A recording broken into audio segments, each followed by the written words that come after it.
Richtofen's journey. Primus Richtofen alone was teleported to the house in Agartha and reunited with Maxis.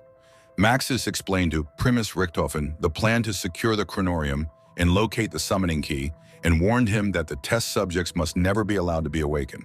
While inside the house, Primus Richtofen discovered his connection with Samuel Stullinger and decided to use Victus to acquire the chronorium. Primus Richtofen traveled back to 1940 in Dimension 63, where he contacted members of the Illuminati and enlisted their help to build a laboratory facility beneath Alcatraz. Several days later, he met with Stanley Ferguson and convinced him to assist with the Illuminati's construction of the Alcatraz laboratory. Having overseen the construction of a laboratory beneath Alcatraz, Richtofen returned to the house in Agartha, where he began to communicate with Stullinger. Together, they persuaded Victus to travel to a variety of locations in order to recover the chronorium. When Primus Richtofen returned to the laboratory in 1941, he transported Victus to the lab to meet them.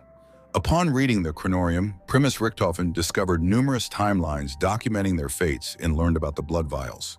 He would later write on the page, "I know now what I must do."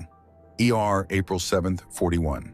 He then left his lab and collected Victus's blood samples from undead Richtofen in the empty earth, retrieved the blood samples of Salvatore Sal De Luca and Michael Finn O'Leary in 1934, and gave the latter two to his younger self in 1914. Primus Richtofen returned to the lab and offered to put Victus on ice inside suspension devices, where they would be kept safe until the final world arrives.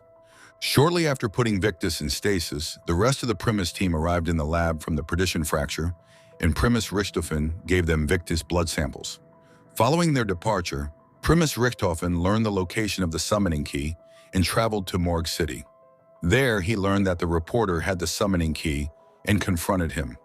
The reporter, who had been warned by Monty's letter not to give the summoning key to anyone, ordered Richtofen to stay away before attacking him. Primus Richtofen killed the reporter in self-defense, but was unable to retrieve the artifact as the crate containing the summoning key had been sealed with ancient magic. In Morgue City, 4 individuals with checkered pasts, Floyd Campbell, Jessica Rose, Nero Blackstone, and Jack Vincent, were influenced by the Shadowmen to kill someone they knew. They were then drugged and, upon waking, were manipulated into conducting a ritual, thinking it would absolve them of their sins. Instead, it allowed the Apothecons into Dimension 63.